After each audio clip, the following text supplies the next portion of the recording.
नमस्कार, होममेकरमध्ये मी मधुरा आपले खूप खूप खूप मनापासून स्वागत करते। आजचा दिवस तुम्हाला खूप छान मस्त आनंदात जाऊ देत आणि गणपती बाप्पा तुमच्या सगळ्या चांगल्या इच्छा पूर्ण करू देत। तर आजच्या व्हिडिओमध्ये तुमच्या सोबत शेअर करते नवरात्रीमध्ये दांडिया गरबा खेळण्यासाठी आपण जातो तर छान असा मस्त मेकअप करून जात असतो। तर तो साधा सोपा आणि पटकन होणारा मेकअप आपण कसा करू शकतो हे आज तुमच्या सोबत शेअर करते। तसंच तर ही साडी मी अशी मस्त घागरा स्टाईल मध्ये बघा कशी मस्त घागरा स्टाईल मध्ये मी साडी नेसलेली आहे। तर ती कशी नेसलेली आहे हे तुम्हाला मी व्हिडिओ अगोदरच पोस्ट केलेला आहे, तिथे जाऊन तुम्ही पाहू शकता। अगदी इन्स्टंट आपण घागरा स्टाईल मध्ये साडी कशी नेसू शकतो आणि गरब्याचा दांडियाचा आनंद अगदी छान कसा घेऊ शकतो हे मी व्हिडिओ मध्ये पोस्ट ऑलरेडी केलेला आहे। ते तुम्ही चॅनल मध्ये जाऊन पाहू शकता की या स्टाईलने मी कशी साडी नेसली आहे। बघा किती सुंदर दिसतीये साडी, खूप सुंदर दिसतीये। म्हणजे ज्यांच्याकडे अगदी घागरा नाहीये त्यांनी सुद्धा या पद्धतीने मस्त अशी साडी घालून घागरा स्टाईल मध्ये साडी घालून आपण तयार होऊ शकता। आणि नवरात्रीमध्ये सगळ्यात जास्त तर तेच घातलं जातं की नाही, आणि ते जर नसेल तरी सुद्धा आपल्याला घरच्या घरी आपण छान अशी मस्त घागरा स्टाईल मध्ये साडी अशी नेसू शकतो आणि छान असा मस्त दांडियांचा गरब्याचा आनंद घेऊ शकतो। तर ही साडी मी घागरा स्टाईल मध्ये कशी नेसली आहे याचा व्हिडिओ मी अगोदरच पोस्ट केला आहे, तुम्ही चॅनल मध्ये जाऊन तो पाहू शकता।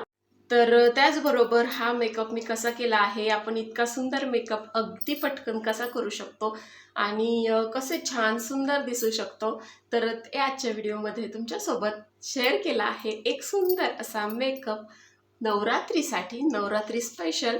तर तो तुम्ही नक्कीच व्हिडिओ पूर्ण पहा आणि व्हिडिओला लाईक कमेंट शेअर करायला विसरू नका। तसंच जर चॅनलवर नवीन असाल तर प्लीज चॅनलला सबस्क्राईब करा। तर चला आता दाखवते हा मेकअप मी कसा केला आहे।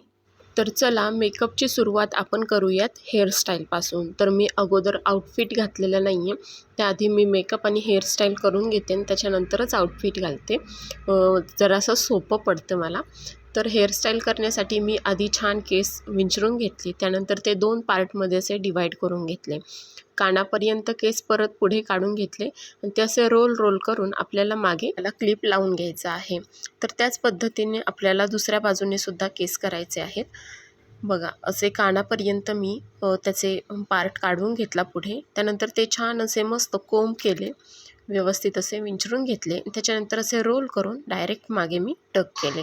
तर इथे मी जुडा हेअरस्टाईल करते। जर तुम्हाला जुडा करायचा नसेल, मोकळे सोडायचे असतील तरीसुद्धा या हेअरस्टाईलने तुम्ही मोकळेसुद्धा सोडू शकता केस।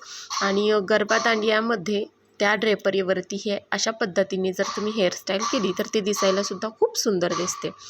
पण माझे केस लॉंग आहेत आणि मला ते जास्त कॅरी करायला अवघड होतं, कारण एवढे असे मोकळे केस सोडायचे आणि त्याच्यानंतर मग खूप जास्त घाम येतो आपल्याला नाचताना, दांडिया खेळताना, गरबा खेळताना खूप जास्त घाम येतो, त्याच्यामुळे केसांचा खूप जास्त त्रास होतो। म्हणून मग मी तिथे जुडा हेअरस्टाईल करते। मला थोडंसं केस कॅरी करायला सोपं पडतं आणि मला जास्त त्रास होत नाही। म्हणून तुम्हाला जर मोकळे सोडायचे असतील तर तुम्ही एवढ्यावरती जरी मोकळे सोडले तरीही चालतील। तर मी काय केलं, छान आधी मागे केस बांधून घेतले आणि त्याच्यानंतर त्याचे थोडे असं पोर्शन घेऊन एका बाजूने आणि मग दुसऱ्या बाजूने असे राऊंड करत फक्त ते गोल आपल्याला फिरवून आतमध्ये टक करून घ्यायचे। बघा या पद्धतीने मी फक्त ते गोल करून आतमध्ये टक करून घेतले, अगदी परफेक्टली बसतात या पद्धतीने केस। त्यानंतर येऊयात आपण मेकअप करण्यासाठी। तर मेकअप करण्या अगोदर मी चेहरा छान धुवून घेतला, त्यानंतर मॉइश्चरायझर लावून घेतलं, कारण मग मेकअपचा कुठलाही साईड इफेक्ट आपल्या चेहऱ्यावरती होत नाही म्हणून। तर मॉइश्चरायझर लावल्यानंतर मी इथे लॅक्मेचं जे लिक्विड फाउंडेशन आहे ते वापरते। मला आवडतं लिक्विड फाउंडेशन वापरायला, त्याच्यामुळे मी लिक्विड फाउंडेशन इथे वापरते। तर ते बघा अगदी असं मी चेहऱ्यावरती सगळीकडे लावून घेतलं आणि त्यानंतर बोटांच्या सहाय्यानेच मी ते छान चेहऱ्यावरती स्प्रेड करून घेतलं। ज्या पद्धतीने आपण पावडर लावतो त्या पद्धतीने जर आपण फाउंडेशन फासलं तर ते खूप जास्त दिसतं चेहऱ्यावरती आणि उगाच काहीतरी वेगळाच लुक येतो चेहऱ्याला। तर तसं न करता चेहऱ्यावरती फाउंडेशन या पद्धतीने आपण फक्त बोटांच्या सहाय्याने स्प्रेड केलं तर ते दिसायलासुद्धा छान दिसतं, एकसंध दिसतं आणि असं उगाच काहीतरी चेहऱ्यावरती फासलंय असं काही दिसत नाही। बघा तुम्ही पाहू शकता अगदी बोटांच्या सहाय्यानेच मी स्प्रेड केलेलं आहे, पण दिसायला किती व्यवस्थित दिसतंय बघा, कुठेही स्पॉट वगैरे दिसत नाहीत फाउंडेशनचे। तर आता माझ्या दोन्ही डोळ्यांच्या खाली मला थोडंसं वाटलं की थोडंसं इथे फाउंडेशन असायला हवं, कारण इथे जास्त फुलगटपणा जाणवतो आहे किंवा काळपटपणा जाणवतो आहे.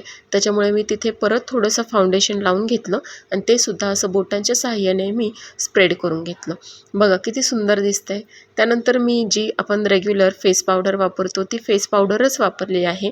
त्यानंतर वेगळं काही वापरलं नाही, कारण जास्त मेकअप चेहऱ्यावरती असावा असं मला वाटत नाही आणि मला ते आवडत पण नाही. ते खूप जास्त असं हेवी काहीतरी आहे असं वाटतं. त्याच्यामुळे मी जास्त मेकअप काही लावत नाही चेहऱ्याला. तर फक्त मी फाउंडेशन आणि त्याच्यावरती जी रेग्युलर पावडर आहे तेवढीच फक्त लावलेली आहे. त्यानंतर येतो आयलायनरचा प्रश्न. तर आपले डोळे खूप सुंदर दिसले तर अख्खा मेकअप हा उठावदार दिसत असतो. त्यामुळे फक्त डोळे खूप छान दिसावेत असं मला वाटतं, की डोळ्यांमुळे पूर्ण मेकअपला छान लूक येतो. त्यामुळे मग मी डोळे जास्तीत जास्त उठावदार होतील या पद्धतीने मेकअप करते. तर इथे आयलायनर मी अगोदर लावून घेतलेलं आहे. आयलायनर लावण्याची ही सगळ्यात सोपी पद्धत आहे. या पद्धतीने तुम्ही लावलं तर आयलायनर इकडे तिकडे कुठे पसरलं जात नाही, लावायला सोपं पडतं. त्यानंतर हे आहे. नंतर रिसेंटलीच मी ऑर्डर केलेली होती. तर हे सगळे प्रोडक्ट ह्यातलेच आहेत. म्हणजे मी पहिल्यांदा मस्करा, आयलायनर मी पहिले वापरायचे. आयलायनर आणि काजळ एवढंच वापरायचे. तर त्याशिवाय मस्करा वगैरे ह्या गोष्टी पहिल्यांदा या वेळेला मी घेतल्या आणि खूप सुंदर मला ही ऑर्डर मिळाली. ऑनलाईनच ऑर्डर केली होती. खूप छान ऑर्डर मिळाली. तर त्यातूनच तुम्ही पाहू शकता हा मस्करासुद्धा वॉटरप्रूफ आहे आणि काजळसुद्धा वॉटरप्रूफ आहे आणि काजळ खूप छान आहे. म्हणजे पहिल्यांदा इतकं छान काजळ मला मिळालं असं मला वाटतं आहे. तर काजळ पण बघा मस्त काजळ आहे आणि रिसेंटलीच ऑर्डर केलेली आहे. मला वाटतं 10-12 दिवस वगैरे झाले असतील. तर आता बघा छान असा माझा डोळ्यांचा मेकअप करून झालेला आहे. त्यानंतर येतो लिपस्टिक. तर लिपस्टिकच्या अगोदर मी लिप बाम लावून घेतला. लिप बाम छान असा ओठांवरती अप्लाय केल्यानंतर त्यावरती मी लिपस्टिक लावली. तर ही लिपस्टिकसुद्धा त्यातलीच आहे. तर ती 5 in 1 आहे. म्हणजे 5 वेगवेगळे शेड आहेत या लिपस्टिकमध्ये. तर ही सुद्धा मला खूप आवडली. म्हणजे मस्त आणि व्यवस्थित बजेटमध्ये मला हे सगळं मिळालं. त्यानंतर मी घेतली टिकली लावून आणि टिकली लावल्यानंतर चेहऱ्याचा लूक काहीतरी वेगळाच येतो. सिंदूर लावलं, टिकली लावली, त्यानंतर लिपस्टिकच घेतली आणि ती अशी गालावरती थोडीशी स्प्रेड करून घेतली. जास्त नाही, मला जास्त लालसर वगैरे आवडत नाही. मला नाही आवडत ते तसं हे दिसेल, पण थोडीशी अशी मी स्प्रेड करून घेतली. हे बघा आला की नाही सुंदर लूक. तर चेहऱ्याला इतका छान लूक येतो. आता मी छान ड्रेपरी घालते आणि मग बघा किती छान दिसते.